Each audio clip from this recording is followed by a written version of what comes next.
13 April 1984, the world's highest battlefield, a silent white desert where the air itself can kill.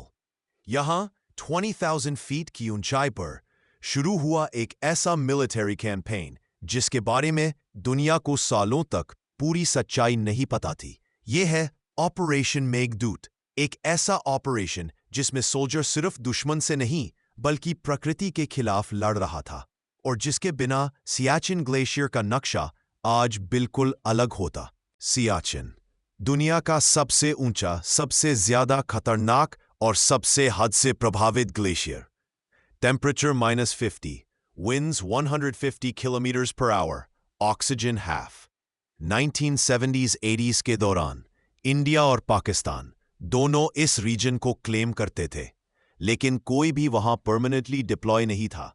फिर शुरू हुई एक map war. Foreign expedition teams को Pakistan allow करने लगा। सियाचिन को अपने टेरिटरी के रूप में दिखाने के लिए इंडिया ने नोटिस किया पाकिस्तान क्वाइटली ग्लेशियर को ऑक्यूपाई करने की प्लानिंग कर रहा है। 1983, एक इंडियन इंटेलिजेंस टीम को एक शॉकिंग खबर मिलती है। पाकिस्तान ने ग्लेशियर को कैप्चर करने के लिए स्पेशलाइज्ड कोल्ड वेदर गियर और हाई एल्टीट्यूड इक्विपमेंट का बल्क ऑर्डर प्लेस किया है। अगर पाकिस्तान सियाचिन पे कैप्चर कर लेता तो इंडिया का पूरा लद्दाख फ्लैंक ओपन हो जाता। ऑपरेशन मेघदूत का सीड यहीं बो दिया गया। April 1984, time was running out. Pakistan की ट्रूप्स ग्लेशियर के बेस पर पहुंच चुकी थी। इंडिया को उनसे पहले सियाचिन पर पहुंचना था, वरना पूरा रीजन हमेशा के लिए लॉस्ट हो सकता था। But the challenge, कोई रोड नहीं, no landing strips, सिर्फ हेलीकॉप्टर्स जो एक्सट्रीम एल्टीट्यूड पर barely फ्लाई कर पाती है। इंडियन एयरफोर्स के पायलट्स ने इम्पॉसिबल कंडीशंस में फ्लाइट्स चलाई। लाइट हेलीकॉप्टर्स को उन हाइट पर उठाना एक वर्ल्ड रिकॉर्ड जैसा था। 6 to 10 April 1984, इंडियन आर्मी के स्पेशल माउंटेनियरिंग ट्रूप्स ने ग्लेशियर पर अपनी पहली कैंप्स एस्टैब्लिश किए। ये डिप्लॉयमेंट था टोटली सीक्रेट। जब पाकिस्तान की फोर्सेस ग्लेशियर के टॉप पर पहुंची, उनके सामने एक शॉकिंग सीन था। इंडियन सोल्जर्स ऑलरेडी वहां मौजूद थे। रेस खत्म हो चुकी थी।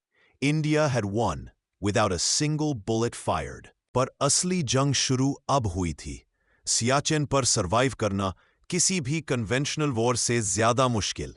Frost bite, avalanches, oxygen loss, ये सब दुश्मन से भी ज्यादा डेडली थे। लेकिन इंडियन ट्रूप्स ने इक्विपमेंट, ट्रेनिंग और विल पावर से ग्लेशियर को होल्ड किया। ऑपरेशन मेघदूत एक कॉन्टिन्यूअस मिशन बन गया। ये एक दिन का ऑपरेशन नहीं था, बल्कि डेकेड्स लॉन्ग कमिटमेंट। सियाचिन एक बारन वेस्टलैंड लग सकता है, पर स्ट्रेटेजिक वैल्यू एनॉर्मस है। ये इंडिया को लद्दाख और काराकोरम पास का कंप्लीट ओवरसाइट देता है। वहां से पाकिस्तान चाइना लिंकेजेस को मॉनिटर किया जा सकता है। सोल्टोरो रिज को होल्ड करके इंडिया ने रीजन का एंटायर टैक्टिकल एडवांटेज अपने पास रखा। ऑपरेशन मेघदूत ने इंडियन मिलिट्री को हाई एल्टीट्यूड वॉरफेयर स्पेशलिस्ट बना दिया। आज दुनिया की कोई भी आर्मी सियाचिन जैसी जगह पर इतने लंबे समय तक ऑपरेट नहीं कर सकती। इस ऑपरेशन ने इंडियन आर्मी की रेजिलियंस, प्लानिंग और शेयर करेज को डिफाइन किया। सियाचिन पर खड़ा होना सिर्फ एक मिलिट्री अचीवमेंट नहीं, बल्कि एक नेशनल विल का सिंबल है। ऑपरेशन मेघदूत एक रिमाइंडर है कि स्ट्रेटेजिक फोरसाइट और ब्रेवरी से इम्पॉसिबल भी कॉन्कर किया जा सकता है।